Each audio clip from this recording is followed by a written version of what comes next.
Buon pomeriggio, io saluto gli insegnanti che sono qui nella sala del portico di Palazzo Franchetti e gli insegnanti che sono invece nelle varie sedi che ci seguono in streaming. Abbiamo cominciato con anticipo per una emergenza, nel senso che era previsto che si cominciasse con questa serie di incontri di scienze con la conferenza del professor Carlo Doglioni, che è il presidente dell'Istituto Nazionale di Geofisica e Vulcanologia. Lo ringrazio perché aveva aderito al mio invito ed è qui. Ci sono stati 5-6 terremoti gravi in queste ultime ore e quindi lui deve scappare e tornare a Roma. Quindi adesso gli lascio la parola e poi tutto il resto diremo la prossima volta, eccetera, eccetera. E magari la dottoressa Maccaluso, che segue queste cose, poi dirà qualche altra cosa alla fine della sua lezione. Ecco, ti ringrazio e scusa del tempo che ti ho rubato. No, parla direttamente. Buon pomeriggio e grazie per l'invito al professor Danieli. La presentazione è divisa in due parti, quella iniziale in cui guardiamo un po' di tettonica delle placche, cioè di come si muovono questi frammenti di guscio della Terra, il guscio esterno della Terra. E poi nella seconda parte parleremo invece di terremoti, che sono purtroppo all'ordine del giorno.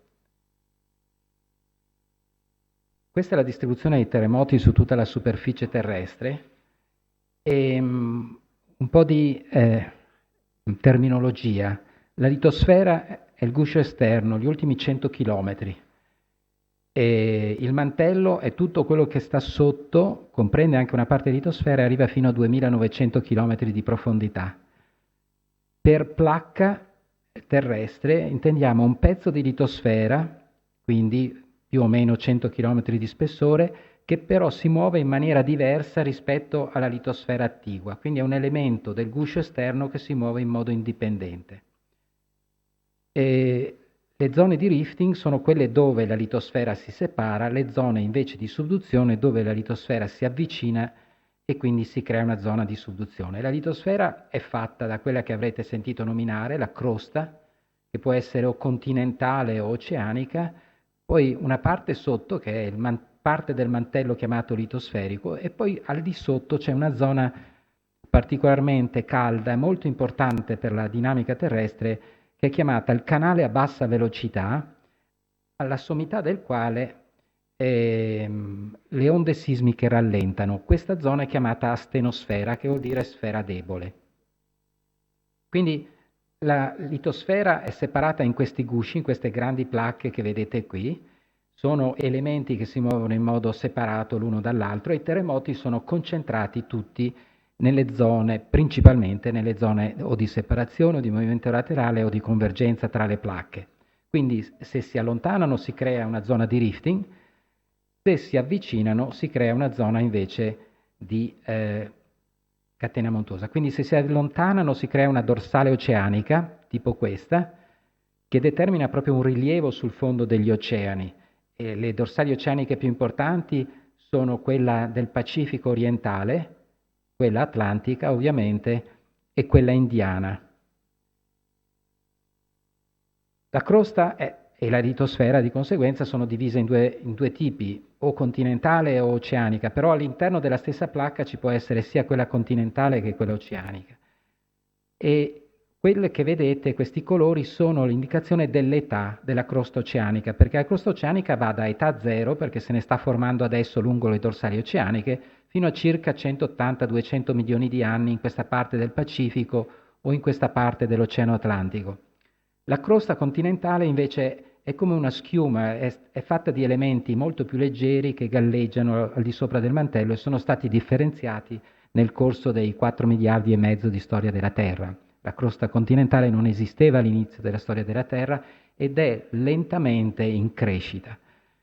Quindi la parte oceanica è molto più giovane, solo 180 milioni di anni, 200, mentre la parte continentale in certi punti sappiamo che arriva fino a quasi 4 miliardi di anni. Quindi la parte continentale galleggia proprio per la sua maggiore leggerezza. Lì dove le placche si avvicinano, quindi abbiamo invece il fenomeno della subduzione, un elemento di litosfera che entra all'interno del mantello. Questa è la causa dei maggiori terremoti, è la causa anche del magmatismo cosiddetto di arco. Per esempio in Italia abbiamo le isole Olie che sono associate a questi vulcani, o tutti i vulcani della catena andina. Quindi un orogene, cioè una catena di montagne, si forma dove c'è una subduzione in linea generale. Le Ande sono un prototipo, la cordigliera nordamericana lo stesso, le Alpi, l'Himalaya.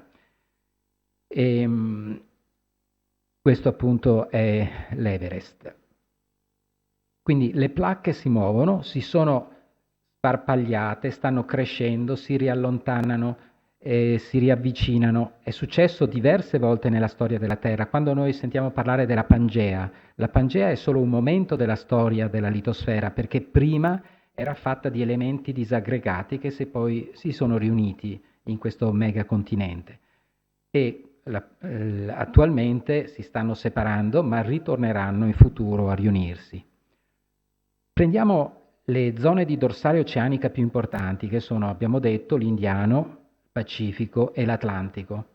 Prendiamo le zone di subduzione, cioè dove le placche si avvicinano più importanti al mondo, e sono il sistema cosiddetto alpino himalayano, tutta la zona di subduzione del Pacifico occidentale e il Pacifico orientale.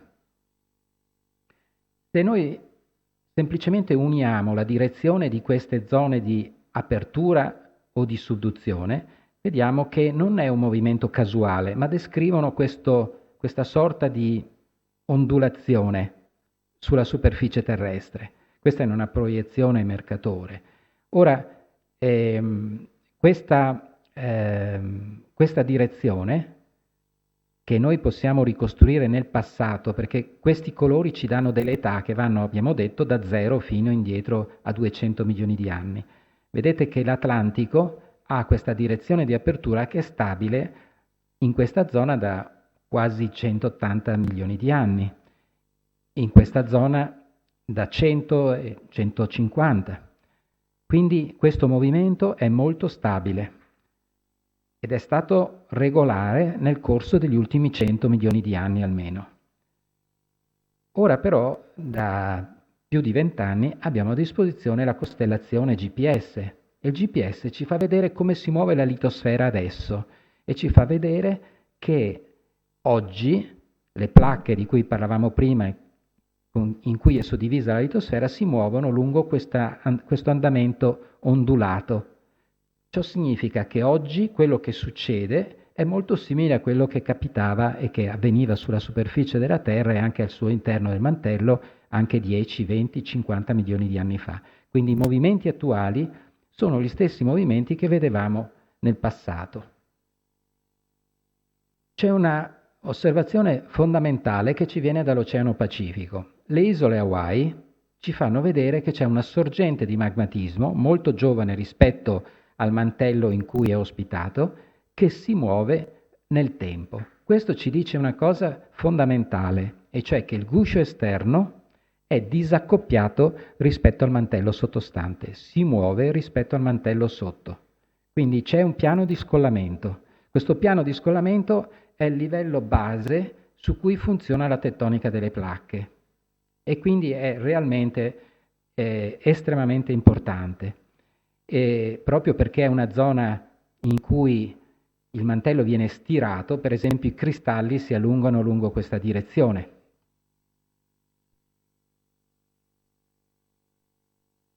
Grazie ai terremoti noi possiamo vedere un pochino, fare una sorta di fotografia dell'interno della Terra. Questa viene chiamata tomografia. Quindi vediamo l'andamento delle onde sismiche in profondità. In questa sezione vedete che attraversa praticamente tutta la Terra. Questa è la litosfera fino a questo punto, poi le onde sismiche rallentano di nuovo, vedete qua sotto c'è la barra di velocità, quindi le onde sismiche prima aumentano fino al verde e poi si ribassano nella zona azzurra e chiara. Quindi aumentano e poi diminuiscono. Questo è quello che avevamo detto prima, chiamato il canale a bassa velocità, che è la parte alta della stenosfera. E questo è il livello in cui le onde sismiche rallentano perché hanno una viscosità minore, perché c'è una fase di mantello un pochino fusa e rende il mantello molto più debole e quindi permette lo scollamento che vedevamo prima. Quindi lo scollamento avviene in questo punto grazie al fatto appunto che c'è un livello tra i 100 e i 180 km di profondità in cui avviene una fusione parziale. Cioè, a quella profondità la temperatura del mantello è superiore al diagramma di stato del mantello che ci separa il solido dal parzialmente fuso. Quindi a questa profondità noi abbiamo questo 1-2% di fuso che fa sì che il mantello possa in qualche modo scorrere, permettere il disaccoppiamento. Grazie alle Hawaii e alle isole simili del Pacifico, quindi noi possiamo calcolare la velocità che ha la litosfera rispetto a queste sorgenti di mantello. E cosa vediamo? Che se sommiamo il movimento del Pacifico, per esempio rispetto a un'altra placca che va in direzione opposta, la somma vettoriale di tutti questi vettori che vediamo su questa mappa ci dà un residuo verso ovest. Significa che il guscio esterno della Terra è polarizzato verso ovest. Quindi rispetto al mantello, questo guscio esterno che vedevamo prima ha una sua componente, quella che chiamiamo una deriva della litosfera verso ovest. Questa deriva ha un'ondulazione, come vedete, che è abbastanza simile a quella che vedevamo all'inizio, su quella mappa del mondo. È quella che noi abbiamo chiamato equatore tettonico, che ovviamente è diverso dall'equatore geografico, fa un angolo di circa una trentina di gradi, però ci dice che la litosfera, questo guscio, si muove lungo questa direzione mediamente verso ovest rispetto al mantello sottostante. Quindi le varie placche si muovono polarizzate verso, diciamo tra virgolette, verso ovest, perché non è proprio est-ovest, ma è ondulato questo andamento, e la velocità delle varie placche è funzione della viscosità su cui viaggiano. Per esempio il Pacifico, che è il più veloce al mondo, ha al di sotto un canale a bassa velocità che ha la viscosità più bassa. Dove invece la viscosità è più alta, le placche vanno più lente, quindi c'è un accoppiamento maggiore. Quindi più è forte il disaccoppiamento perché la viscosità è bassa sotto la litosfera e più una placca riesce a scorrere velocemente. Quindi le diverse velocità tra le placche sono condizionate dai gradienti di viscosità che ci sono all'interno di quel piano di scollamento che vedevamo prima. Quindi tutto si muove mediamente verso ovest, ma a velocità variabili. Quindi se una placca va più veloce, per esempio, rispetto a questa, in mezzo si crea un oceano. Se questa va più lenta rispetto a quella che sta relativamente alla sua destra, si crea una zona di subduzione e una catena di montagne. Vediamo le conseguenze di questa polarizzazione globale. Vedete che qui siamo lungo la dorsale atlantica e la tomografia, cioè la sismologia, ci fa vedere per esempio questa zona più blu che manca su questo lato. Anche la battimetria è leggermente diversa. A scala globale si vede esattamente questo, e cioè riconoscete lungo l'equatore tettonico di cui parlavamo prima, si vede il piano di scollamento, che è questa zona più verdina, rispetto alla litosfera sopra i 100 km che sono più blu, più veloci, e questa è la zona più rigida. Questa è la zona del piano di scollamento e vedete che le zone di dorsale, per esempio il Pacifico, l'Atlantico e l'Oceano Indiano, nella parte occidentale hanno delle velocità sismiche maggiori che non nella parte orientale. Quindi c'è un'asimmetria che può essere appunto legata al fatto che la litosfera sovrastante ha una composizione chimica diversa e ha quindi dei parametri meccanici diversi. Andiamo nelle zone invece dove la litosfera converge, quindi si creano le zone di subduzione. In quelle zone, quindi la litosfera entra nel mantello. Le zone più famose al mondo sono quelle del Pacifico occidentale, pensate alla fossa delle Marianne, che crea appunto questo basso batimetrico. Al di sopra vedete che la topografia, la batimetria è relativamente bassa. Dall'altra parte del Pacifico, dove c'è la subduzione delle Ande, vedete che invece si crea un grande rilievo. Quindi questa polarizzazione ci sta facendo vedere che anche la topografia, anche il rilievo è diverso. La differenza che c'è tra gli Alpi e gli Appennini è la stessa che c'è tra le Ande, per esempio, e le Marianne. Quindi, prendendo tutte le zone di subduzione del mondo, quelle legate alle subduzioni verso ovest creano una topografia più bassa che non quelle associate alle subduzioni opposte. Però questa è semplicemente la topografia. Se noi mettessimo sopra le rocce che sono state erose perché man mano la catena si sollevava, vedremo qualcosa di molto diverso, perché sul lato orientale vedremmo che la quantità di rocce, di sedimenti erose è enormemente più grande rispetto al lato opposto, perché il lato opposto non si solleva tanto, rimane sempre basso.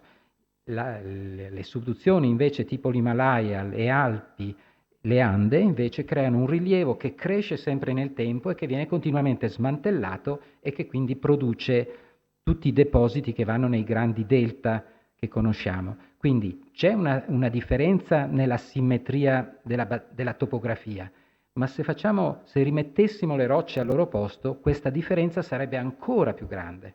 Riusciremo a vedere una forte asimmetria. Allora, noi ci muoviamo lungo questo flusso delle placche che non è casuale, ha un trend globale. Le placche lungo questo flusso però hanno delle oscillazioni, quindi ci possono essere delle rotazioni che possiamo chiamare di secondo ordine, ma questo è il trend generale. E proprio perché c'è questa polarizzazione verso ovest, possiamo spiegare perché le subduzioni che si immergono verso ovest sono molto più inclinate rispetto a quelle che si immergono in direzione opposta. Cosa significa? Se la litosfera si muove in una direzione, vuol dire che rispetto al mantello sottostante, se tenessimo ferma la litosfera, vorrebbe dire che il mantello relativamente va in direzione est o nord-est o est-sud-est. Quindi la conseguenza è che potremmo immaginare una sorta di vento di mantello che in questo caso fa arretrare la subduzione, in questo caso invece la tiene alta e la fa sollevare. Quindi questa asimmetria determina questa variabilità nell'inclinazione del piano di subduzione. Ora, noi possiamo in qualche modo fare un ingrandimento delle zone di subduzione, per esempio questa, e vedremmo qui che la catena è fatta per esempio di rocce diverse. Questi sono gli Appennini, queste sono le Alpi. Nelle Alpi ci sono grandi affioramenti di rocce metamorfiche, di rocce profonde, proprio perché si riesce a sollevare la crosta profonda e anche parte della litosfera, mentre dall'altra parte non ci sono dei piani di scollamento che sono in grado di portare verso l'alto rocce profonde. Quindi la storia che chiamiamo metamorfica, che è legata alle variazioni di pressione e temperatura a cui vengono portate le rocce, è diversa proprio per l'effetto di questa polarizzazione globale della litosfera. Quindi se facciamo la media di tutte le zone di subduzione del mondo, vediamo che quelle immergenti verso ovest sono intorno ai 65 gradi di inclinazione, dall'altra parte invece l'inclinazione è intorno ai 25 gradi. Quindi c'è questa forte asimmetria che vediamo muovendoci lungo quello che abbiamo definito come equatore tettonico. Questa asimmetria è molto chiara nel Pacifico ed è sempre stata attribuita all'età della litosfera, cioè più è vecchia, più dovrebbe essere fredda e pesante. Il problema è che, per esempio, nel Mediterraneo il Mar Ionio va in subduzione sia sotto la Grecia che sotto l'Italia. E questa asimmetria la vediamo a parità di litosfera. Vuol dire che non è l'età della litosfera che determina questa asimmetria, ma potrebbe essere appunto quel movimento relativo che vedevamo prima tra litosfera e mantello sottostante. Adesso vediamo un pochino di cinematica, molto elementare. U sta per upper plate, cioè la placca che sta a tetto. L sta per lower plate, la placca che entra nel mantello, nella zona di subduzione. Per H invece intendiamo la zona di piegamento che chiamiamo cerniera, hinge in inglese, lower plate, upper plate. Allora, in natura esistono due tipi di subduzione, quella in cui questa cerniera, rispetto alla placca a tetto, si allontana oppure si avvicina. Se si allontana è chiaro che qui si crea una zona di assottigliamento, mentre qui si crea una zona invece di ispessimento. Quindi qui si crea un bacino di retroarco, pensate al Mar del Giappone e al Mar Tirreno. Qui invece si crea una catena molto elevata. E vedete un'altra cosa importante, cioè che la velocità della subduzione non è uguale alla velocità di convergenza. Per esempio qui ci sono 8 cm l'anno di convergenza, la subduzione, se questi sono 2 cm, diventa 10 cm l'anno. Viceversa, qui, a parità di convergenza, 8 cm, se la cerniera si avvicina rispetto alla placca a tetto, la subduzione sarà minore della convergenza. Quindi le subduzioni dimostrano così di essere strutture passive e di avere delle velocità che sono fortemente controllate dal movimento della cerniera della subduzione. Mettiamolo in coordinate geografiche, queste subduzioni con la placca a tetto e la cerniera che si allontana sono mediamente immergenti a ovest. Queste sono mediamente emergenti verso est o nord-est e in entrambi i casi vedete che la cerniera tende a muoversi rispetto alla placca a tetto verso est, relativamente alla placca a tetto. Prendiamo il caso delle isole Tonga. È il punto in cui la subduzione è la più veloce al mondo, perché sommiamo questi 8 cm a 16 cm di migrazione della cerniera in senso opposto, quindi significa 24 cm, 240 km in 1.000.000 di anni, che da un punto di vista geologico è una cosa velocissima. Vuol dire che nel corso del Quaternario la litosfera ha raggiunto la base del mantello superiore a 670 km di profondità. Andiamo dall'altra parte del Pacifico, lungo le Ande, dove uno si aspetta una grande subduzione. Sì, la subduzione c'è, ma è più lenta, perché i 6,6 cm di convergenza rispetto al Sud America, 3,5 sono assorbiti dal fatto che le Ande si raccorciano come una fisarmonica. È solo il rimanente che scende in subduzione, solamente 31 mm.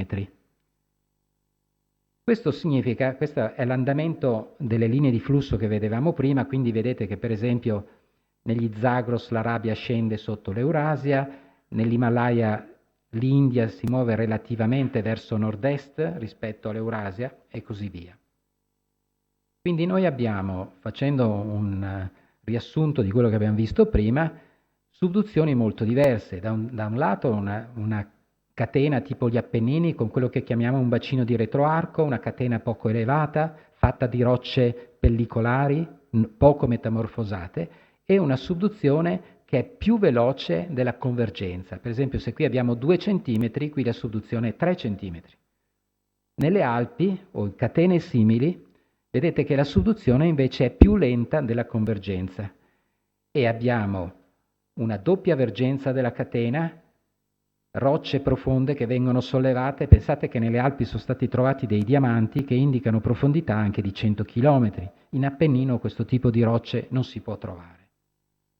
Allora, grazie a quella semplice formula che abbiamo visto prima, noi possiamo calcolare il volume che entra in subduzione.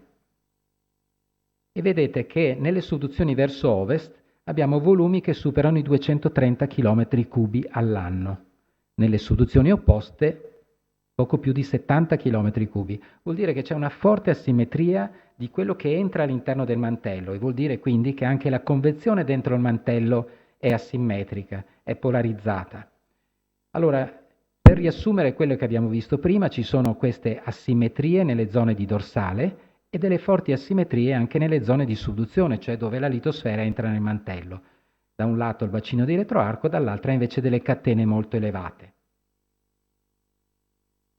Questo deve implicare che se ci sono dei volumi molto più grandi che entrano nel mantello nelle subduzioni verso ovest, vuol dire che il mantello deve far posto a questa fetta, a questa lama. Immaginate un remo che entra nell'acqua, si porta giù un pochino d'acqua, ma l'acqua deve spostarsi lateralmente per permettere. Ora, se questo ingresso nella vasca è maggiore su un lato rispetto che un'altra, il mantello si deve spostare a compensare il volume che entra all'interno del mantello. Siccome i volumi entrano maggiormente nelle soluzioni verso ovest, vuol dire che ci deve essere più mantello che va relativamente verso est. E ritorniamo al punto che abbiamo visto prima, di quella deriva della litosfera verso ovest rispetto al mantello sottostante.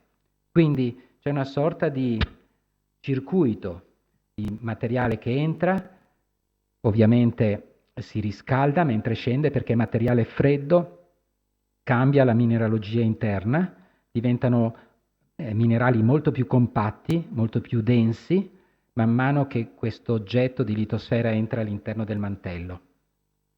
E poi vanno in qualche modo a ricompensare e riemergere nelle zone di dorsale dove si crea nuova litosfera, quindi dove in qualche modo si tampona quella parte di litosfera che viene persa nelle zone di subduzione.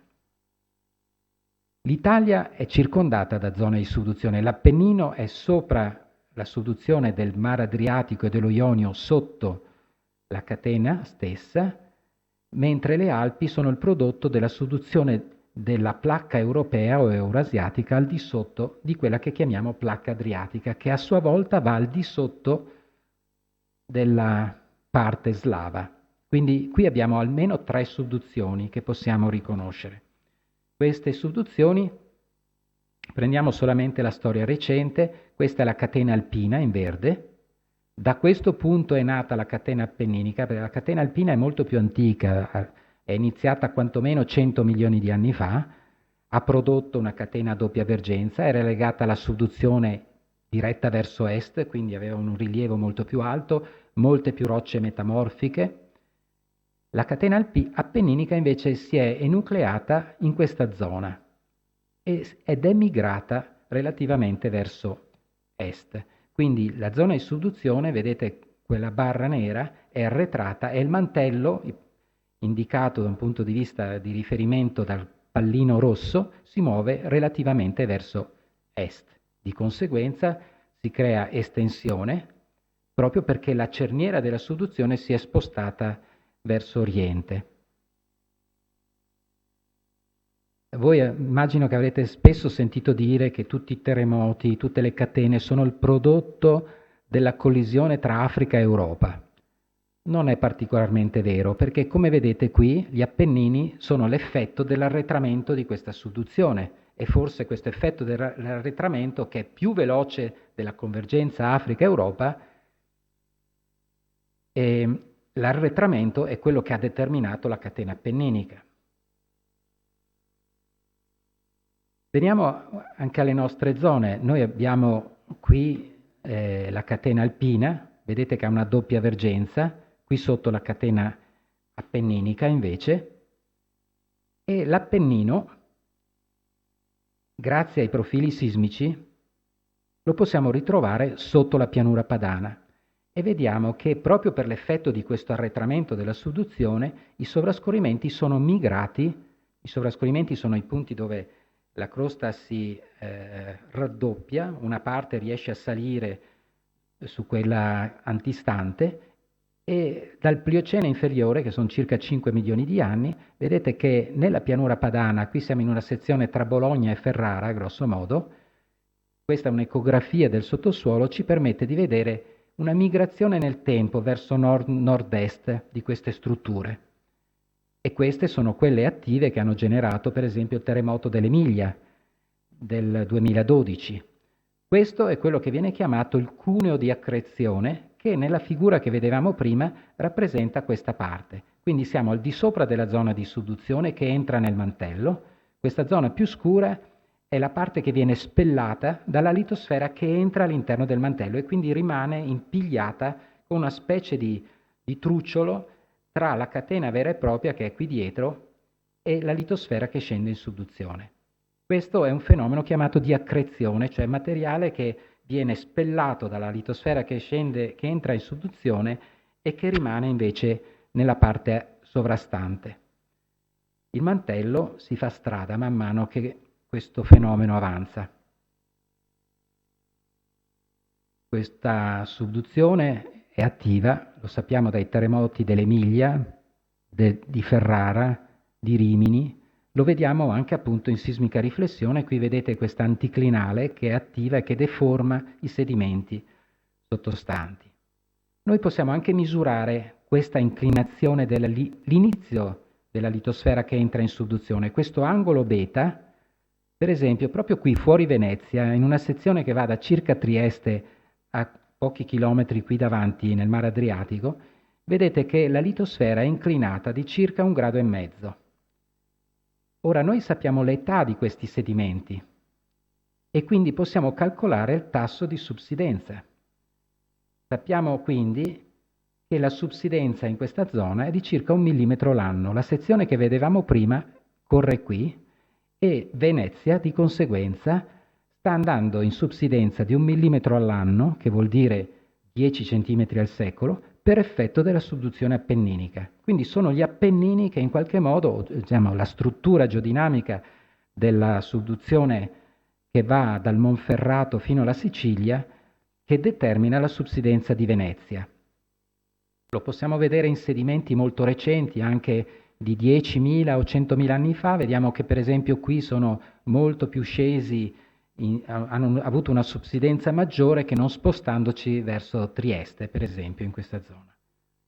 Quindi l'effetto appenninico è la causa principale della subsidenza di Venezia.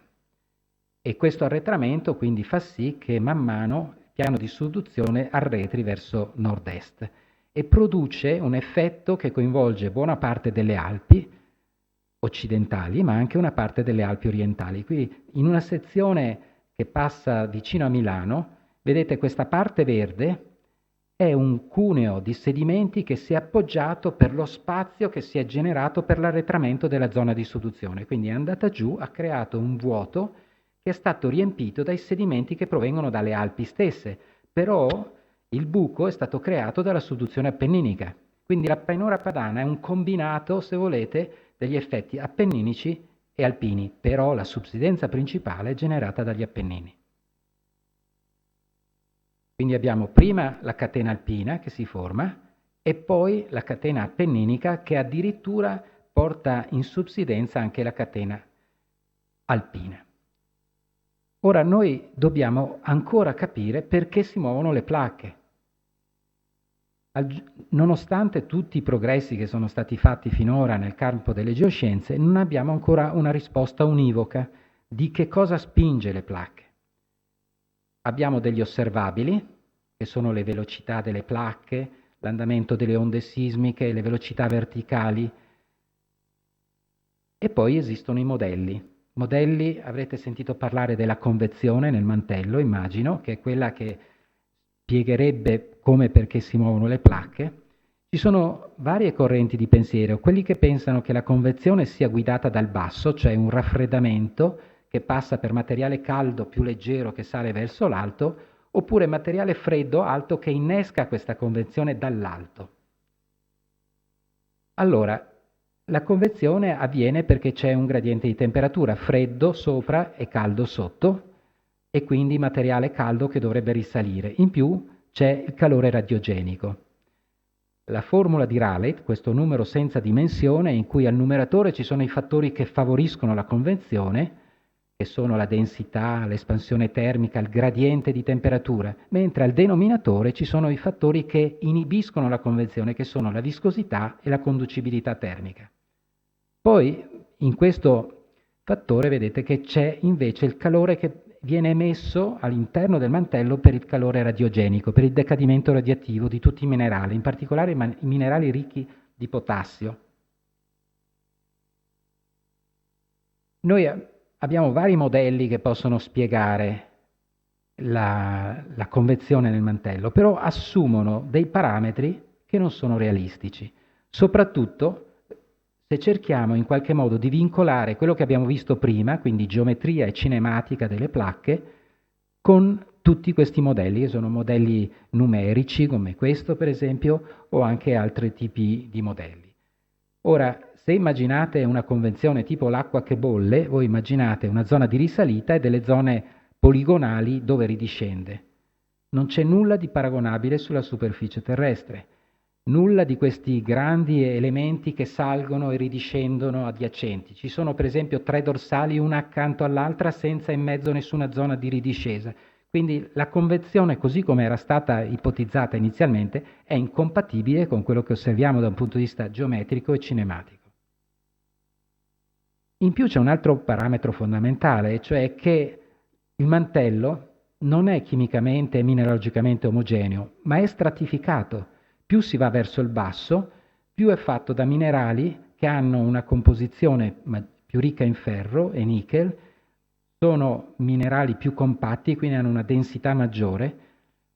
I modelli che abbiamo visto prima in genere assumono una composizione quasi omogenea del mantello e impongono principalmente una convenzione legata a questa differenza di temperatura tra la parte alta fredda e la parte calda in profondità. In realtà, se noi applichiamo l'andamento della diabatica e l'andamento in realtà della curva della temperatura potenziale, vediamo che questa parte del mantello inferiore si trova in condizioni subadiabatiche, ma è solo la parte del mantello superiore che si comporta che è in condizioni superadiabatiche, quindi che ha una temperatura potenziale superiore alla diabatica. Significa che la convezione è molto più facile qui ed è molto difficile qua sotto, proprio perché non c'è la temperatura in grado di innescare quella famosa convezione termica. Allora, che cosa si è pensato? Beh, allora immaginiamo che proprio la litosfera, proprio perché è più fredda, entri nel mantello per il suo peso sottostante, che è più caldo e quindi teoricamente meno denso. Però vediamo che non c'è correlazione tra la velocità delle placche e l'età della litosfera oceanica, quindi non c'è una correlazione del fatto che sia più vecchia o più giovane, e il tiro che noi dovremmo applicare alle placche è maggiore per far funzionare un effetto di peso, quella che viene chiamata negative buoyancy, cioè il tiro dello slab verso il basso perché è più freddo e quindi più pesante, dovrebbe essere maggiore addirittura di quello che può sostenere a trazione la litosfera. Quindi immaginate la litosfera che va dalla fossa delle Marianne fino alla dorsale pacifica, sono 10.000 chilometri. Un peduncolo di circa 300-400 km dovrebbe essere in grado di tirare qualcosa che con questa forza dovrebbe rompersi in tanti pezzettini e muoverla per 10.000 km, vincendo l'attrito che c'è alla base nel canale a bassa velocità. Il fatto è che tutti i modelli di petrologia, di come è fatta la litosfera, ci fanno vedere che in realtà più si va in profondità, più la densità delle rocce aumenta. È solamente in un breve tratto, qui tra i 50 e i 70 km, che forse la litosfera è leggermente più pesante di questa parte del mantello. Quindi vuol dire che questo meccanismo di convezione guidata dall'alto per la minore temperatura ha seri dubbi di applicazione. Vediamo i dati di fatto, i terremoti. La stragrande maggioranza degli eventi avviene nei primi 50 km. L'energia che viene rilasciata al 90% è concentrata anche lei nei primi 50 km, quindi le zone di subduzione rilasciano sì energia, ma molta di meno di quella che viene in qualche modo dissipata nella parte pellicolare. Quindi da dove viene l'energia che muove le placche? Non può essere la zona di subduzione e c'è anche qualche altro problema. Una delle poche leggi sicure e accettate è la cosiddetta legge di Gutenberg-Richter, che ci dice che la relazione tra la frequenza dei terremoti e la magnitudo ha una relazione logaritmica. Vedete che i terremoti di magnitudo 1 in genere ne avviene uno all'anno, terremoti di magnitudo 7 una quindicina e così via. Si moltiplica per almeno un ordine di grandezza. Per esempio i terremoti tra 6 e 7 ce ne sono 150 all'anno, terremoti come quelli di stamattina ce ne sono oltre 1.000.000 all'anno, 1.500 almeno. La sismicità però è fortemente controllata anche dalla latitudine. Nelle zone polari non ci sono terremoti di magnitudo maggiore di 6,9. Quindi vediamo che una prima indicazione che la tettonica delle placche è in qualche modo controllata anche dalla rotazione terrestre. E se ritorniamo all'equatore tettonico che vedevamo prima e alla polarizzazione della litosfera che si muove relativamente al mantello verso ovest, quindi con queste frecce, vedete che la sismicità è massima in queste zone, sono tutti pallini neri, rossi, scusate, quindi questo è coerente con quello che vedevamo all'inizio. L'equatore tettonico è questa linea blu, mentre tutti questi pallini colorati sono una proiezione istantanea del passaggio della Luna sulla Terra.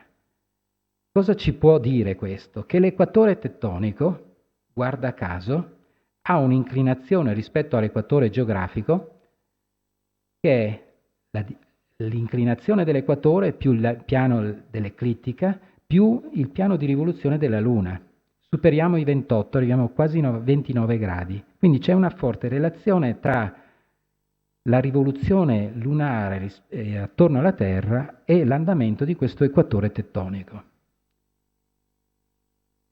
Quindi un'ipotesi sulla quale stiamo lavorando è che gli effetti della dinamica delle placche siano controllati sì dalla convezione del mantello, ma guidata in qualche modo anche dagli effetti astronomici della rotazione terrestre e degli effetti mareali.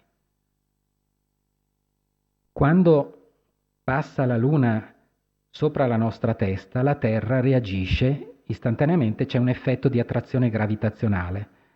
Ma siccome la Terra non è un corpo perfettamente elastico, reagisce con alcuni minuti di ritardo, il che significa che questo rigonfiamento è permanentemente disassato. Quindi se noi abbiamo l'allineamento gravitazionale Terra-Luna, questo bulge, questo rigonfiamento, è spostato, la Terra ruota ovviamente verso est, ma questo rigonfiamento vorrebbe tornare indietro, rimettersi nella direzione dell'allineamento gravitazionale.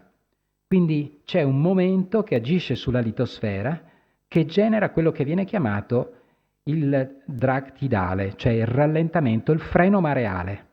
E questo spiega perché la Terra, 400 milioni di anni fa, aveva un giorno che durava 21 ore, 22 ore, anche di meno, e l'anno durava 400 giorni.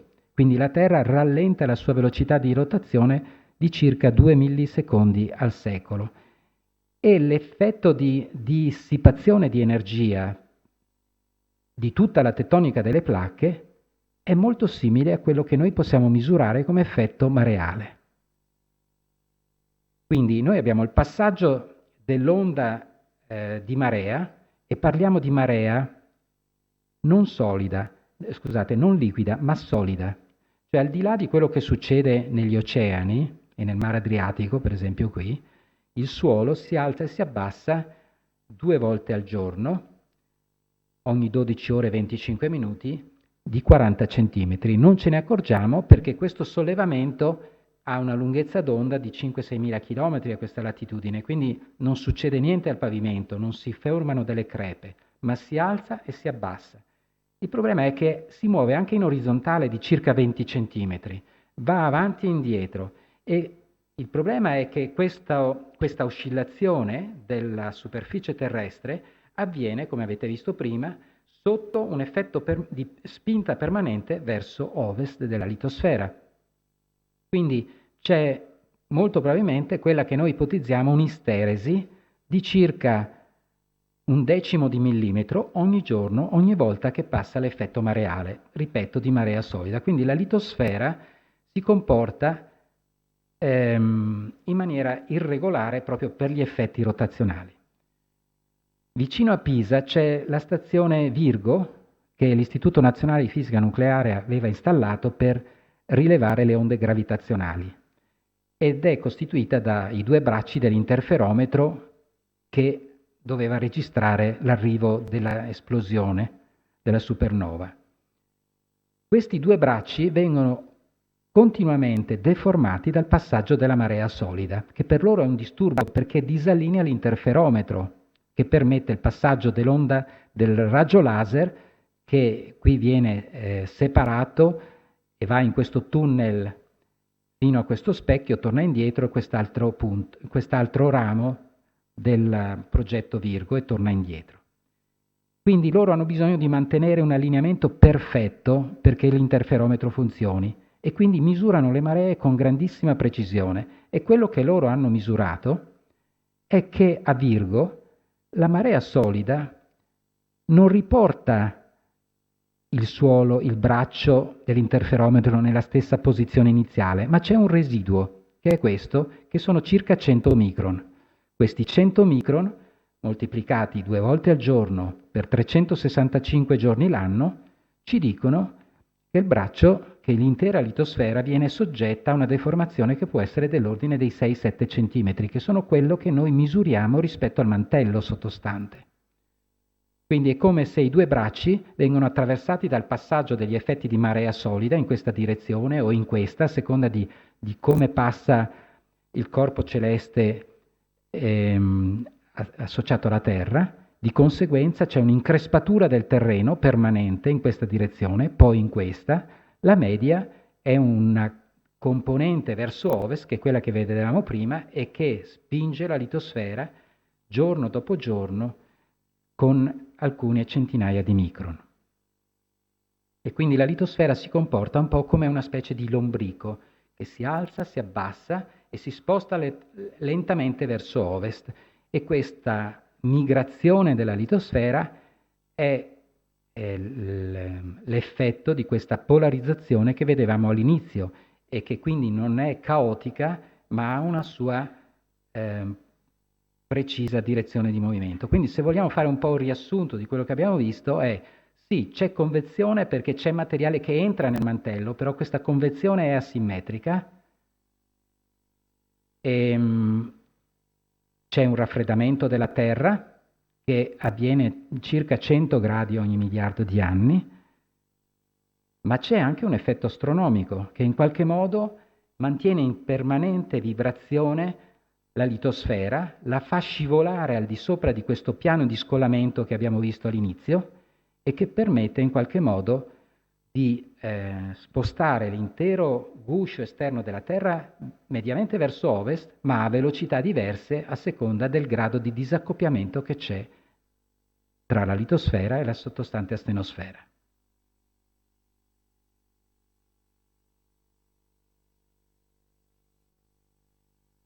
Quindi il sistema è caotico ma alto organizzato. In qualche modo gli effetti termici, composizionali e astronomici lavorano insieme e si riequilibrano e dissipano energia tramite terremoti, ma anche energia tramite deformazione plastica, calori di frizione, tutto quello che si può immaginare all'interno della Terra. E quindi è un sistema che potremmo definire come auto-organizzato, caotico ma auto-organizzato. Con cui mi fermerei nella parte della dinamica delle placche.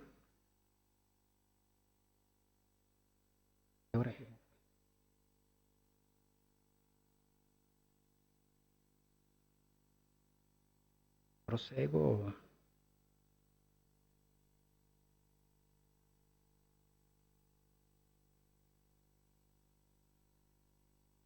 No. Faccio la seconda parte sui terremoti. Sì.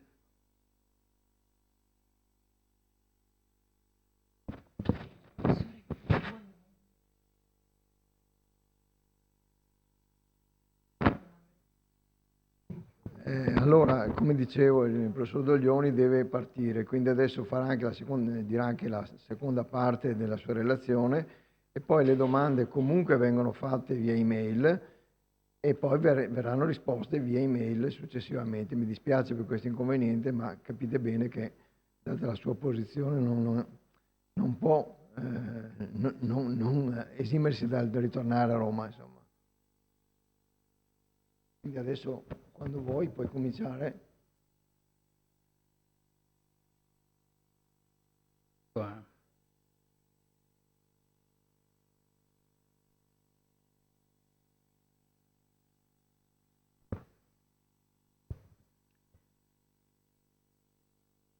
riesco a...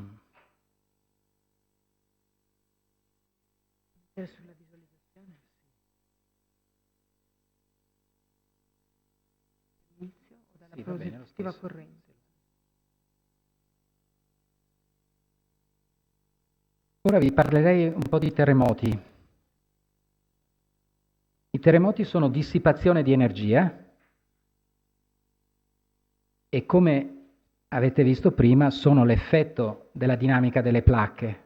Si formano principalmente ai margini delle placche. Quando parte un terremoto,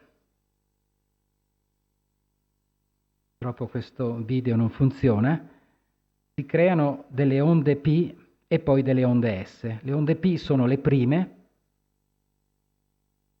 sono più veloci, le onde S sono ovviamente più lente, poi ci sono le onde di superficie che viaggiano all'interfaccia tra la terra solida e l'atmosfera e sono anche quelle che hanno un'ampiezza maggiore e che producono maggiormente danni. Allora, le onde P sono anche dette non solo prime ma anche onde di pressione e producono nel suolo un'oscillazione come quella che vedete.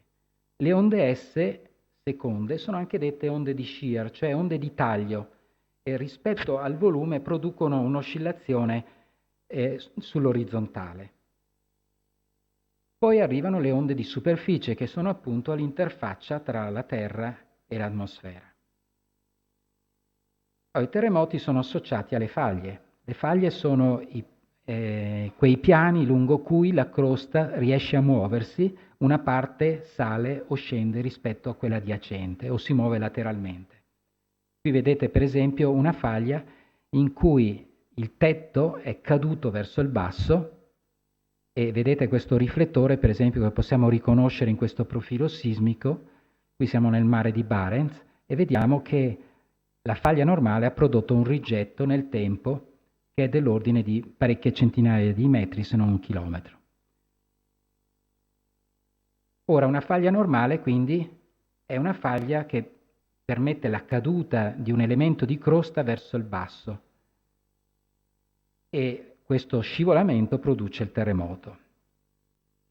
Quindi il terremoto genera l'arrivo di onde P, il primo arrivo in T, che può essere o verso il basso o verso l'alto, cioè molto importante per capire qual è il tipo di terremoto che lo ha generato.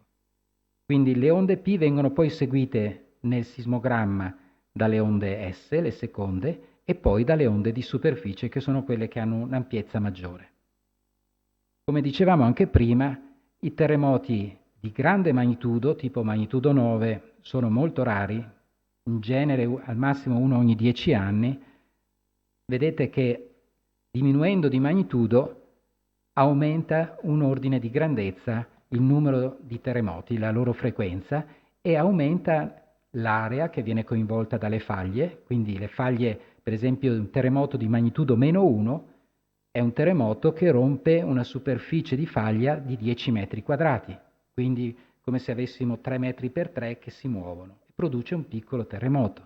E ce ne sono, come vedete, 1.300.000 milioni ogni anno. Ovviamente i terremoti mostrano che la Terra è viva, sono un po' come il respiro della Terra, è un modo in cui si vede che c'è dinamicità del sistema. Andando in profondità la pressione aumenta per il peso delle rocce. In genere come elemento, se ve lo volete ricordare, per esempio a me è molto utile, 25 megapascal al chilometro. Quindi basta moltiplicare 25 megapascal per chilometro, noi sappiamo subito qual è la pressione in profondità. Se cambia la densità e diventa 2,7, diventano 27 megapascal, se si entra nel mantello dove la densità è oltre 3, diventano 30 megapascal al chilometro. Quindi più si va in profondità, più aumenta la pressione e quindi il confinamento che agisce sulle rocce è tale per cui più si va in profondità, maggiore è l'energia che è necessaria a rompere le rocce.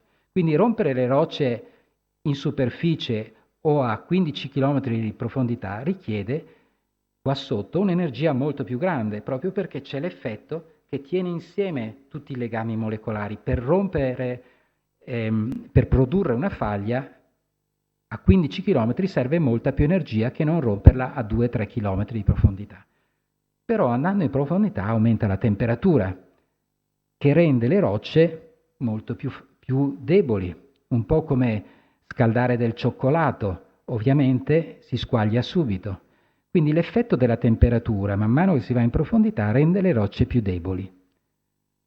Allora, la somma di questi due fenomeni definisce il campo, di questi due parametri, definisce il campo di stabilità delle rocce. Quindi questo triangolo che vediamo sulla sinistra ci separa la parte sovrastante in cui la rottura avviene in un ambiente fragile, legato alla pressione, mentre qui la deformazione avviene in un ambiente viscoplastico. Quindi più si va in profondità fino a questo punto, maggiore è l'energia richiesta. Andando in profondità serve meno energia per rompere le rocce, proprio per l'effetto della temperatura, ma è una deformazione allo stato viscoplastico, quindi è una deformazione di tipo diverso. Questo spiega perché la stragrande maggioranza dei terremoti sono nei primi 15-20 km di profondità, perché al di sotto la deformazione c'è, ma è stazionaria, avviene continuamente, forse appunto con quei decimi di millimetro ogni giorno, le faglie non sono ferme ma sono attive costantemente, mentre nella parte alta, bloccate, accumulano energia nei secoli e la rilasciano nei terremoti in maniera improvvisa. Qui vedete un terremoto in Turchia con l'energia massima rilasciata appunto a circa 15 km di profondità, più si va verso l'alto i terremoti si diradano e sono con una dimensione del pallino nero più piccola. In basso vedete che è muto perché non ci sono terremoti, proprio perché la deformazione avviene in maniera stazionaria e continua. Quindi noi abbiamo zone della crosta, della litosfera che si espandono per effetto appunto della dinamica delle placche lungo le zone di rifting. Pensate al rift est-africano oppure anche l'Appennino, ed è diverso il comportamento nella parte fredda sovrastante dalla parte calda sottostante. Quindi c'è proprio un diverso comportamento. Stessa cosa negli ambienti compressivi, per esempio nelle catene montuose. Quindi quello che avviene in superficie con le rotture nella parte superficiale della litosfera, quindi della crosta, è l'effetto, come vedevamo prima, della differenza di velocità che c'è per esempio tra due elementi di litosfera. Quindi la faglia che permette la rottura di questi sedimenti è legata a fenomeni molto profondi. Ora immaginiamo appunto una crosta molto semplificata, fredda nella parte alta, più calda sotto. Questa è la transizione tra il comportamento fragile e duttile. Quindi questo è il punto in cui serve maggiore energia. La faglia qui in rosso è la parte che si muove in maniera stazionaria, in nero è dove è bloccata. Allora, la tettonica delle placche non si ferma, continua ogni giorno, questo sistema, questa pompa che è attiva, che in qualche modo spinge, fa scivolare la litosfera, è un meccanismo ininterrotto. Per cui, se la parte sottostante si muove e la parte sovrastante invece è bloccata, si deve creare una zona di dilatanza, cioè guardate questo cuneo che si sta aprendo, questo cuneo non è un vuoto, ma sono migliaia di microfratture che si formano lì dentro, anche millimetriche, piccolissime, ma si arriverà a un punto tale per cui questa zona che è stata dilatata così tanto non sarà più in grado di sostenere il volume sovrastante. Questo volume inevitabilmente collasserà e genererà il terremoto. Ora qui vedete per esempio il terremoto dell'Aquila e vedete la sequenza degli eventi 3 mesi prima e volendo fino a 3-4 mesi dopo l'evento del 6 aprile del 2009. Ora, questa nuvola di terremoti, di microsismicità, rispetto al modello che abbiamo visto prima, si è formata qui, si sta formando qui, si sta generando nella zona che si era indebolita nell'intersismico. L'intersismico è il periodo tra un terremoto e l'altro. Può durare 100 anni, come 1000 anni, come 10.000 anni, a seconda di dove ci troviamo, della velocità delle placche, di tutti i parametri coinvolti.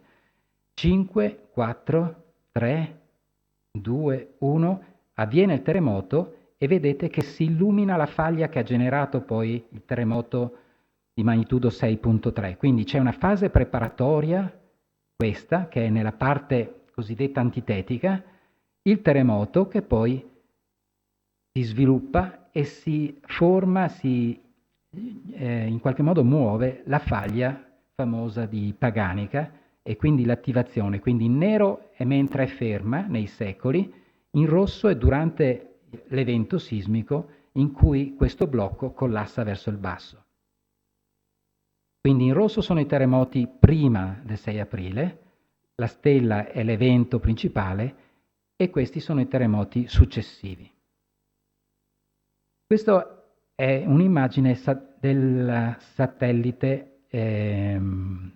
che ci permette di vedere nel tempo come tutte queste migliaia di punti si sono mossi lungo la verticale. Si vede che questa zona ha cominciato a muoversi alcuni mesi prima dell'evento. Questa conca blu che vedete è l'area appunto del terremoto dell'Aquila. Quindi c'è stato il terremoto il 6 aprile del 2009, i mesi precedenti che c'era una sismicità in corso facevano vedere che il suolo aveva iniziato ad abbassarsi e tanto è vero che c'era sismicità in quel periodo. Poi c'è stato il terremoto vero e proprio e c'è stata la caduta del suolo di altri 10-12 centimetri e poi nei mesi successivi il suolo ha continuato ad abbassarsi, così come sta succedendo in questi mesi, come è successo stamattina per esempio nella zona appunto di Amatrice, tra Amatrice e 5-6 chilometri a sud del paesino distrutto, questa fetta di crosta si sta lentamente abbassando sempre di più. Quindi il ciclo è fatto da un periodo intersismico in cui c'è una dilatazione, una produzione di migliaia di microfratture. Possiamo avere per esempio, per ipotesi, 2000 fratture di 1 millimetro l'una. Se queste vengono richiuse istantaneamente perché il volume non riesce più a essere sostenuto da questa zona di cuneo indebolito, la caduta di 1 metro, per esempio, genera un terremoto di magnitudo 6.3 o quello che abbiamo visto. Queste fratture in profondità sono note nei pozzi, per esempio. Vedete qui un calcare con questo sistema di fratture aperte, quindi che rimangono lì fino a che un terremoto non le richiude. L'Italia ha terremoti in media di circa 15.000 all'anno, sono concentrati lungo la catena appenninica, per lo più, in questa parte dell'Adriatico e in questo settore del fronte della catena alpina, che va dal Friuli, la parte frontale del Veneto, fino a questa parte della Lombardia. Col GPS possiamo misurare quali sono le zone in estensione, che sono queste qui segnate in grigio, e invece in contrazione. Per esempio la zona del terremoto che è iniziato il 24 agosto mostra un'estensione di circa 4 mm l'anno. Nella zona qui del Friuli o del Veneto abbiamo invece una contrazione, una compressione di circa 3 mm l'anno, che è per esempio stata responsabile del terremoto del Friuli del 76 e che sarà sicuramente responsabile dei prossimi terremoti che avverranno nel Veneto nella fascia frontale. Questa è un'immagine del massiccio del Gran Sasso, in cui si vede un po' la storia, per esempio, dell'Appennino.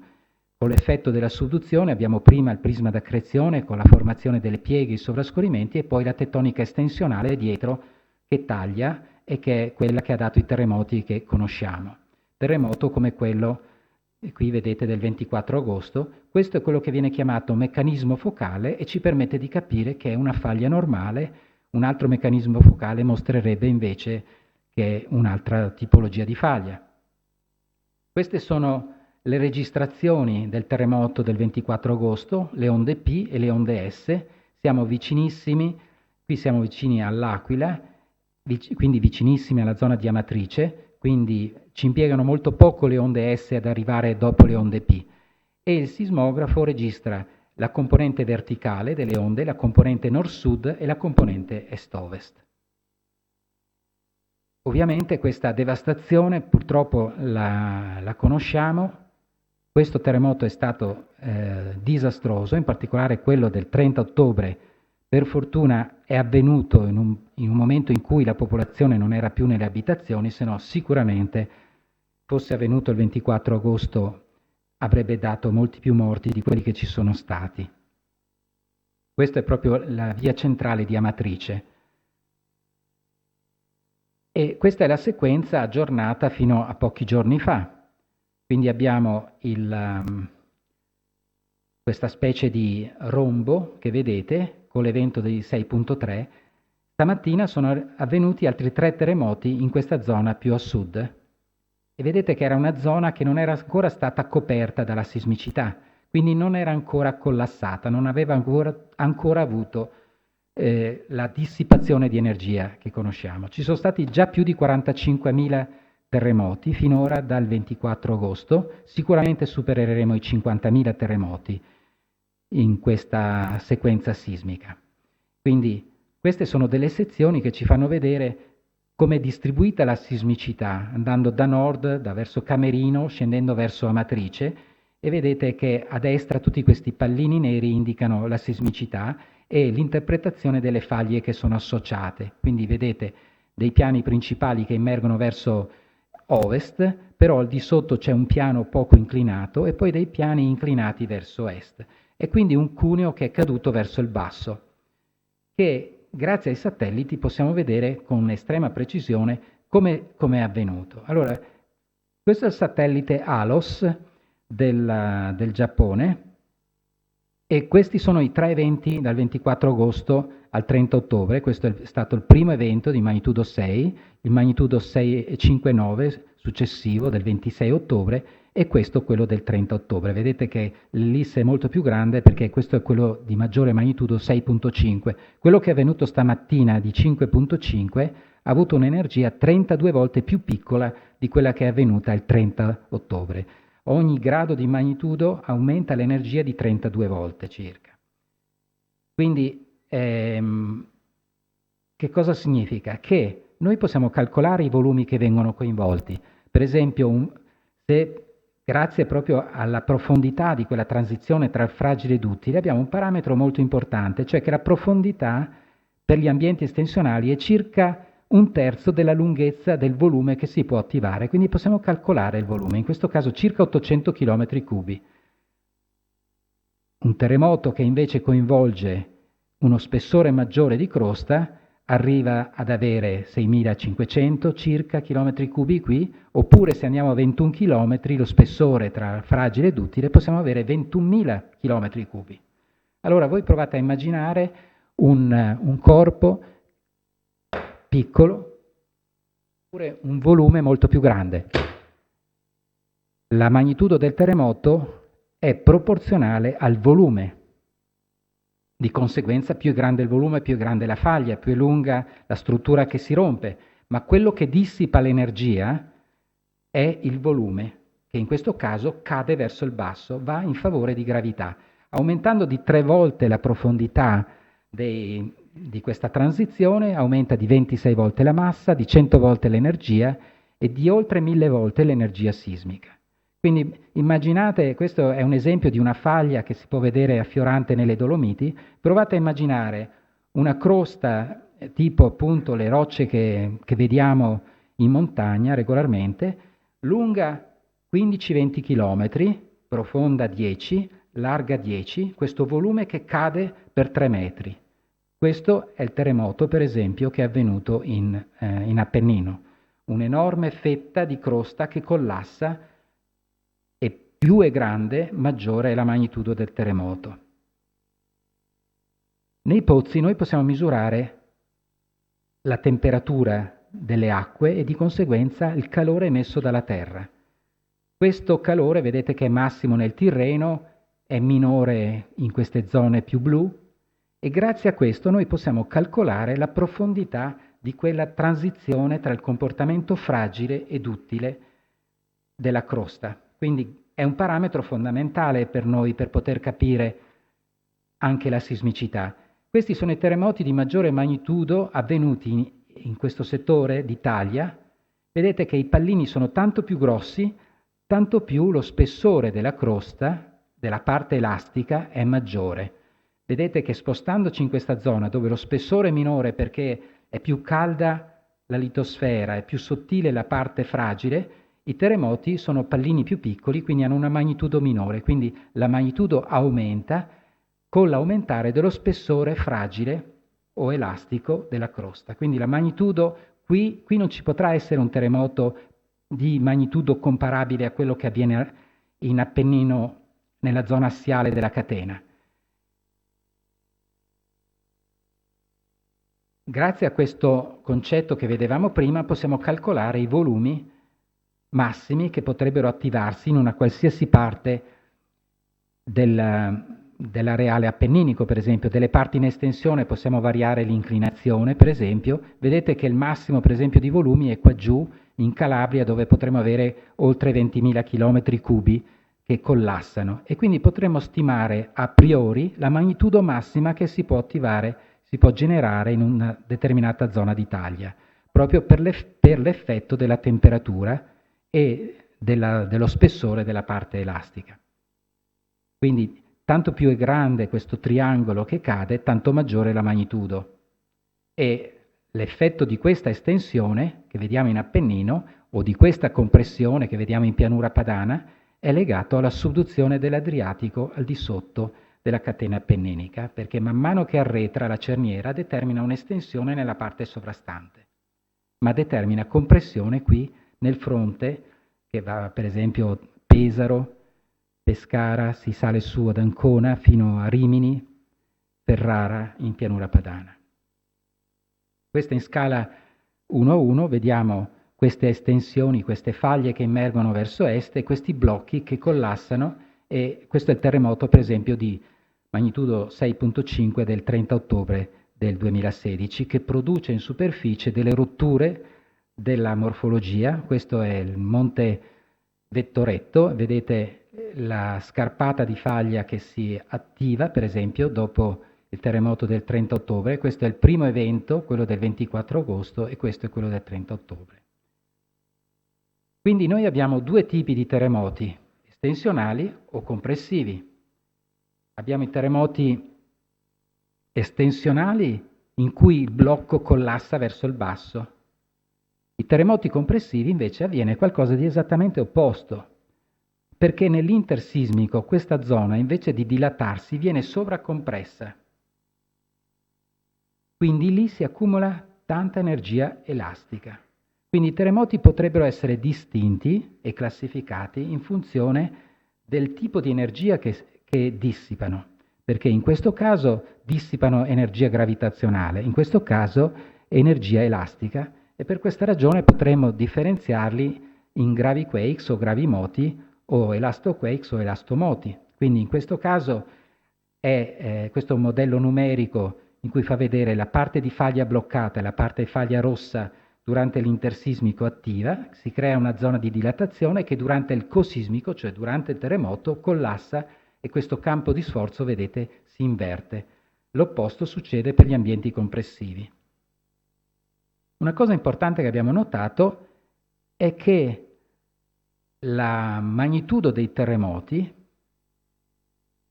aumenta tanto meno si muovono le stazioni GPS l'una rispetto all'altra, cioè una cosa magari controintuitiva, ma in realtà è molto logica. Cioè cosa significa?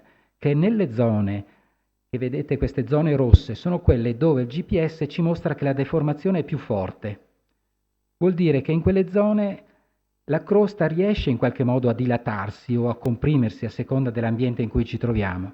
I pallini gialli sono i terremoti di magnitudo maggiore di 4, vedete che sono un po' ai bordi e fuori delle zone rosse, dove la deformazione è più veloce. Vuol dire che noi possiamo ipotizzare che i prossimi terremoti di magnitudo maggiore avverranno qua, in questa zona, in questa, cioè nelle zone dove il tasso di deformazione è più basso, perché significa che le faglie sono più bloccate e quindi il GPS registra poco movimento. E lì dove c'è il gradiente maggiore di movimento, lì c'è il maggiore accumulo di energia. Quindi da queste mappe noi possiamo interpretare dove saranno i prossimi terremoti. Non siamo ancora in grado di dire quando, ma quantomeno possiamo dire dove saranno quelli di magnitudo maggiore, perché non è che dentro le zone rosse non ci possano essere terremoti, però avranno magnitudo minore, proprio perché c'è una dissipazione continua. Per esempio questo è il terremoto sia dell'Aquila che di Amatrice. Vedete che il tasso di deformazione qui è più forte che non in questa zona e il terremoto dell'Aquila e di Amatrice sono avvenuti in una zona di gradiente di questo tasso di deformazione che grazie al GPS oggi possiamo vedere. Qui vedete il caso dell'Aquila ma anche di Amatrice che nell'intersismico il tasso di deformazione in questa zona era minore e il terremoto è avvenuto in questa zona di gradiente. Gradienti di negativi, vedete, questa è la zona di Ferrara, dove c'è stato il terremoto del 2012. Purtroppo ci sono zone di bassa deformazione anche in questa parte del Veneto, che è una zona che inevitabilmente avrà dei terremoti in futuro. Quindi dovremmo prima di tutto essere coscienti di questo, informare la popolazione, rendersi conto che è opportuno cominciare a fare lavori di prevenzione oltre che magari anche investire nello studio della Terra per capire come avvengono questi fenomeni. Questo è il terremoto dell'Emilia, vedete che anche questo è avvenuto in una zona in cui la deformazione era minore, dal GPS vedevamo un movimento inferiore e c'è stata una sorta di espulsione, quindi un elastomoto rispetto al modello che vedevamo prima, che è stato modellato in maniera identica proprio dal satellite, che ci fa vedere che è proprio un cuneo che è stato espulso verso l'alto. I terremoti hanno appunto energie diverse, dimensioni diverse. I terremoti estensionali arrivano fino a magnitudo 7.5 all'incirca, mentre i terremoti compressivi possono arrivare ad avere magnitudo molto più grande. Pensate al terremoto del Cile del 1960, il terremoto dell'Indonesia del 2004, il terremoto del Giappone di Tohoku del 2011, magnitudo anche superiori a 9. E questi però terremoti si comportano in maniera diversa ed hanno un rapporto tra la lunghezza delle faglie e la profondità che ci permette anche di calcolare i volumi di cui parlavamo prima. Quindi i volumi associati alle faglie normali sono più piccoli ed è per quello che i terremoti per faglie normali sono minori dei terremoti legati ai fenomeni compressivi. Perché gli ambienti compressivi possono muovere volumi che sono 25 volte la lunghezza della profondità massima dell'ipocentro. Quindi l'energia che viene dissipata dai terremoti, nel caso dei terremoti gravitazionali, cioè legati a faglie normali, è puramente il peso del volume che collassa. Quindi l'energia è data dalla massa, dall'accelerazione di gravità e dall'entità del movimento verticale della massa, che è funzione della frizione e dell'inclinazione del piano di faglia. Negli ambienti compressivi, invece, l'energia che viene dissipata è la legge di Hooke, cioè semplicemente un mezzo K, che è la costante elastica del mezzo, per la variazione del volume che si è generata nei secoli precedenti al terremoto. Quindi i terremoti gravitazionali rilasciano energia gravitazionale, terremoti normali, i terremoti compressivi e trascorrenti rilasciano invece energia elastica. E questo spiega perché questo tipo di terremoti durano anche molto più a lungo, perché tutte le repliche continuano fino a che il volume non ha trovato la sua condizione di equilibrio. Fintanto che c'è un volume al di sotto che è instabile, quello continuerà a scendere e genererà sismicità, micro o macro sismicità.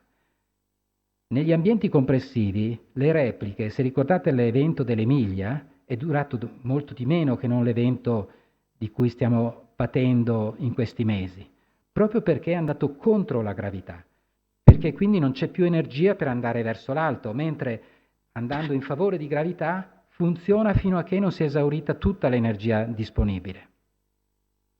Questi vedete per esempio la differenza che c'è tra i terremoti successivi all'evento principale per un ambiente estensionale e per un ambiente compressivo, proprio perché hanno tutto il tempo che vogliono per liberare l'energia. Ora, spesso viene invocato l'effetto della Luna per generare i terremoti. Quello che si osserva è che prima abbiamo visto che il rigonfiamento mareale è disassato rispetto all'allineamento gravitazionale. Quando passa la marea, durante l'alta marea c'è un minimo di gravità e quindi, se ricordate, il peso delle rocce, diminuendo G, diminuisce e quindi, viceversa, in caso di bassa marea, il peso delle rocce aumenta perché G è più grande. Oramai ci sono decine di studi che dimostrano che c'è una statistica affidabile che ci dice che c'è una correlazione tra terremoti e maree. Per esempio, durante l'alta marea ci sono più terremoti che durante terremoti compressivi che non durante la bassa marea. Ma se andiamo negli ambienti estensionali è l'inverso, cioè i terremoti estensionali si formano più facilmente durante la bassa marea. Cosa significa? Che il peso, ovviamente, che è quello che controlla lo stress differenziale, che è quello che porta a rottura e permette la caduta o lo sparo verso l'alto del volume sopra una faglia inversa, sono controllate anche da queste piccole variazioni.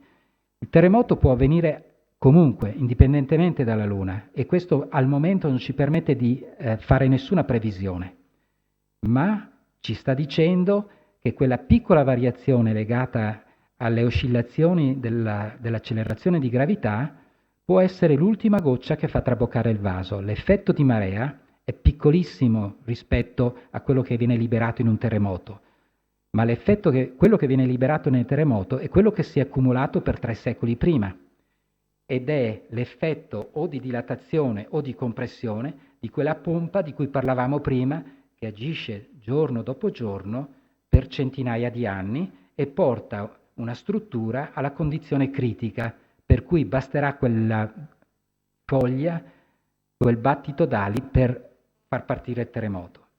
Questo spiega perché, per esempio, ci sono più terremoti quando la Luna è all'apogeo o al perigeo, perché c'è una variazione dell'attrazione gravitazionale che innesca terremoti. Però non è che non ci siano anche terremoti fuori dal perigeo dell'apogeo oppure durante l'alta e la bassa marea, ma ci sta dicendo che comunque la Luna e gli effetti astronomici contribuiscono alla dissipazione dell'energia perché modificano l'accelerazione di gravità.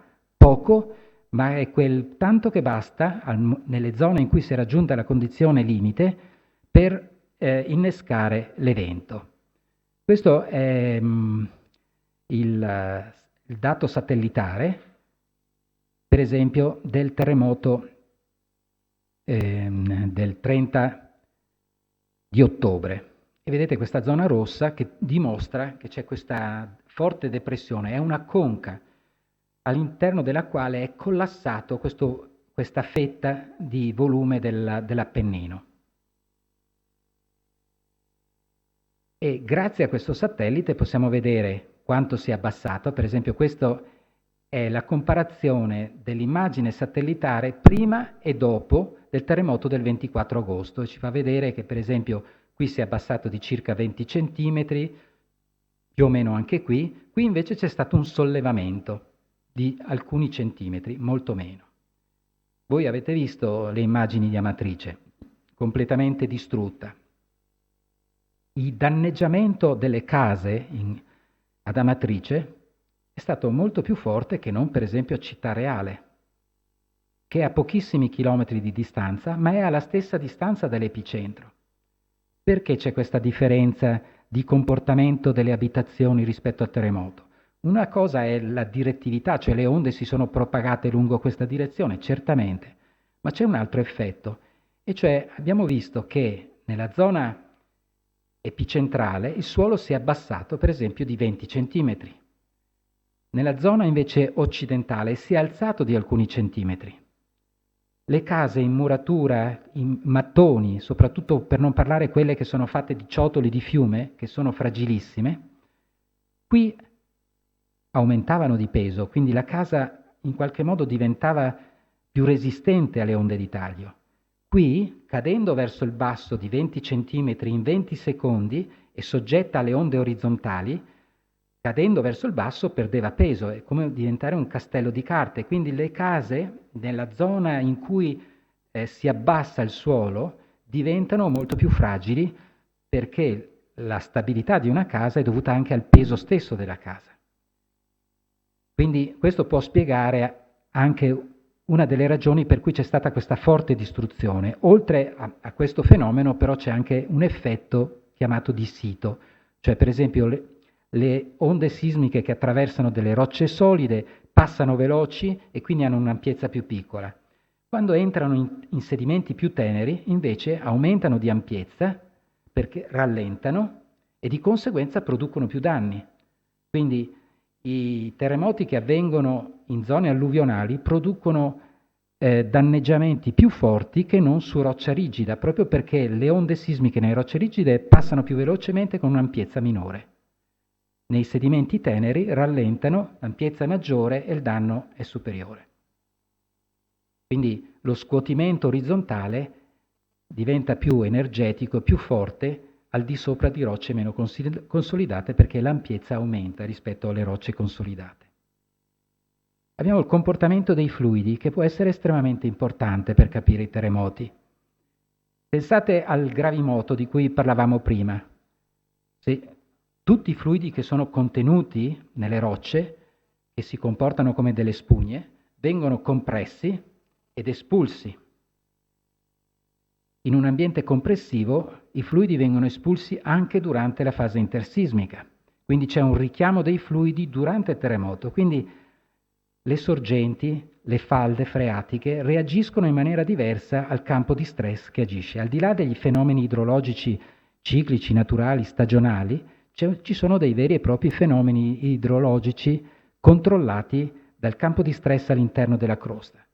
Qui vedete ancora il caso dell'Aquila, in cui prima dell'evento del 6 aprile c'era stato un aumento della portata dell'acqua nell'acquedotto. Poi vedete il terremoto con questo forte salto verso l'alto di 93 litri al secondo di aumento. Qui siamo invece a Taiwan.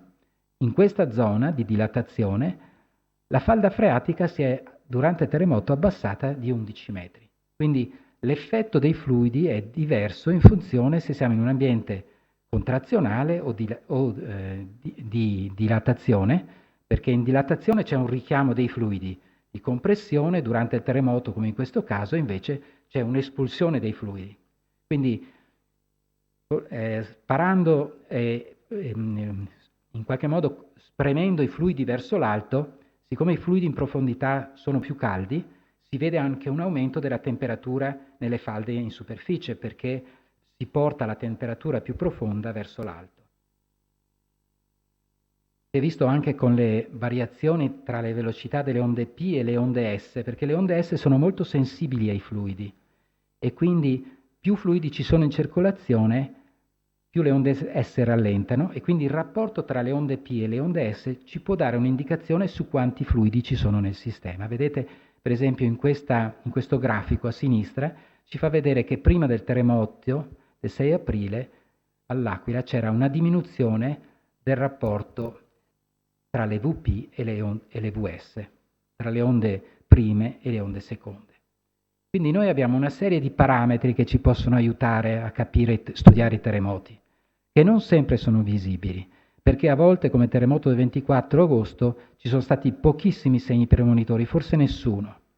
Ma nel terremoto dell'Aquila ci sono stati, in molti altri terremoti ci sono. Dobbiamo studiare la Terra per capire meglio quali sono questi fenomeni, questi elementi precursori.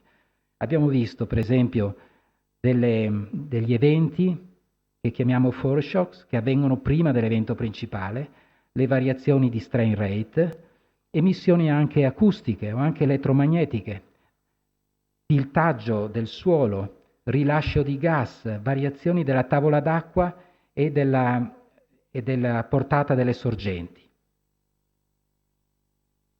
Una cosa su cui abbiamo capito però studiando i terremoti è che questi non avvengono in maniera regolare, non c'è un tempo di ritorno certo, c'è una forte irregolarità. Questo è un comportamento ideale, ma la realtà terrestre è che ci possono essere eventi che possono avvenire con tempi variabili tra un evento e l'altro. L'importante è cominciare ad avere dei segnali che ci permettano in qualche modo di studiarli. Visto che siamo nel Veneto, volevo concludere in pochi minuti facendovi vedere le strutture che caratterizzano il fronte prealpino, con dei sovrascorrimenti, in particolare il sovrascorrimento di, di Bassano e Vittorio Veneto, che è attivo. Questi sono i terremoti noti dal 1000 al 1976, che è il Friuli magnitudo 6.4, 6.5, e in mappa si vede la distribuzione. Il primo grande terremoto è stato nel 1117, domani l'altro in questa sala ci sarà un convegno dedicato a questo terremoto per i 900 anni. È un terremoto misterioso, non si sa ancora bene l'origine. Poi ci sono stati tutta una serie di terremoti importanti, vedete, distribuiti tutti in zone di bassa topografia, perché questi sono quasi tutti elastomoti, cioè sono tutti terremoti compressivi legati a un rilascio di energia elastica. Quindi il punto di domanda è dove sarà il prossimo terremoto, però certamente sarà in queste zone di bassa topografia, perché più si va verso l'alto, più aumenta la topografia e minore sarà lo stress deviatorico per rompere le rocce. Quindi i terremoti più energetici avverranno nella zona, diciamo, pedemontana del Veneto. E tanto è vero che appunto per esempio il terremoto del Friuli, anche quello è avvenuto in zona di bassa elevazione e si è propagato dall'alto verso il basso proprio per effetto del peso delle rocce. Il terremoto dell'Irpinia, che è stato il più grande terremoto degli ultimi 40 anni, magnitudo 6.9, è iniziato in profondità e si è invece propagato verso l'alto. E anche in questo caso c'è l'effetto della gravità. In un caso favorisce la rottura a bassa profondità negli ambienti compressivi, mentre negli ambienti estensionali favorisce la rottura più in profondità perché lo sforzo massimo è proprio il peso delle rocce. Io mi fermerei qui e se avete delle domande sono a vostra disposizione.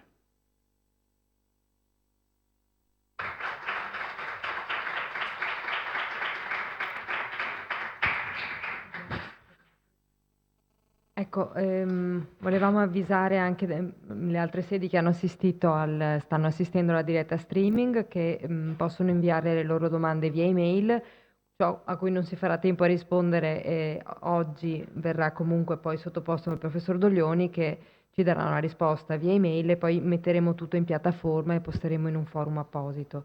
Ci fermiamo 5 minuti per le domande e poi riprenderò con la spiegazione dell'utilizzo della piattaforma. Minuti.